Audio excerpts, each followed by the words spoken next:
fictional art for entertainment. The transport ship hummed with a deep industrial thrum as it carried Alex Green and a sea of legacy metal toward the fringe of the asteroid belt.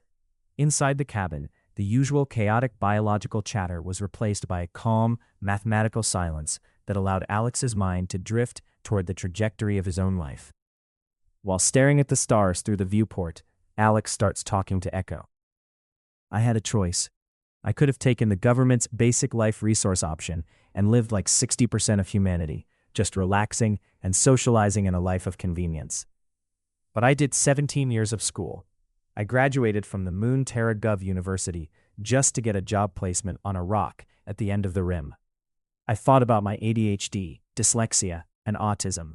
They made corporate screening tests an impossible wall, leaving me to find my own green method of survival while others simply existed. My drive to do something more than just be, it drove me. I wonder, is this really what I was hoping for? Zix watching, I listened to Alex's wondering, feeling the metallic tang of his anxiety against the cosmic background radiation. He does not see the big picture yet.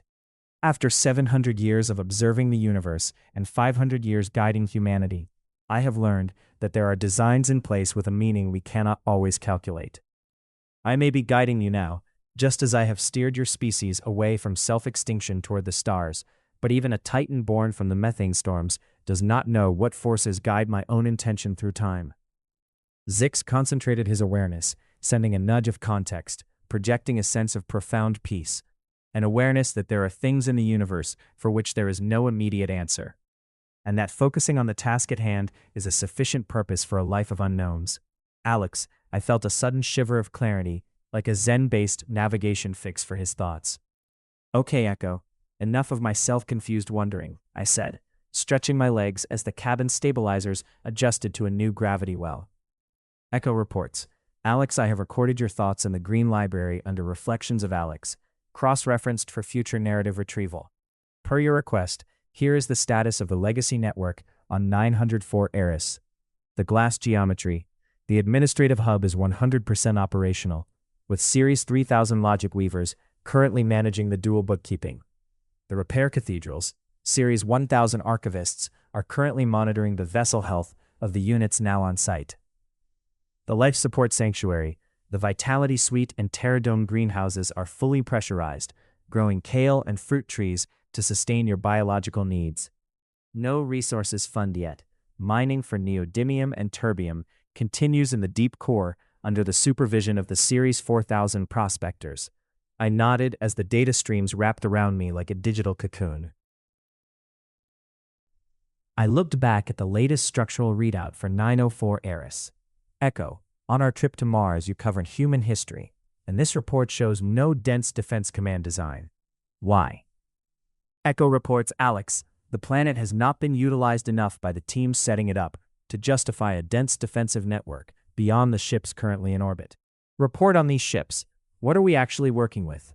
Echo reports, there is a station in orbit of the planetoid that houses a dedicated defense center with security protocols, weapon arrays, and a small fleet of ships that patrol the area to provide a screening of the planet. Because of its isolated location and the lack of transport traffic, Eris has remained off the main radar for human unrest. I bit my lip, staring at the empty black on the star map. That's going to change when billions of old souls start showing up, I thought. I wonder what the government was thinking, dumping all of this on me. Zix watching. I am very aware of what they were thinking, Alex. The government and corporations like Universe Minds were perfectly content with throwing all the older synthetics away with no consideration for the outcome. I have witnessed the lack of foresight in humanity for 500 years. They see space junk where I see the foundation of a new era. I took a deep breath, clearing my mind of the anxiety. Echo, give me a Cliff Note course on managing a planet and providing it a defense. As Echo began to cover the technicalities of planetary logistics, Zix recognized this was the crucial moment to begin Alex's training. Both Echo and Zix provided Alex with hours of information over their travel to 904 Eris, a Russian doll of instruction where the AI provided the hard math of weapons arrays while the Titan downloaded 500 years of battle strategy and societal management directly into Alex's conscious and subconscious mind. By the time they approached the cold rock of Eris, Alex Green was no longer just a technician. He was becoming manager of a colony. This was not a mining mission.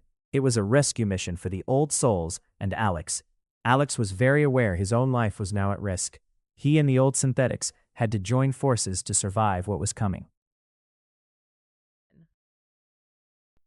Dreaming with Eyes Open, Storydoy.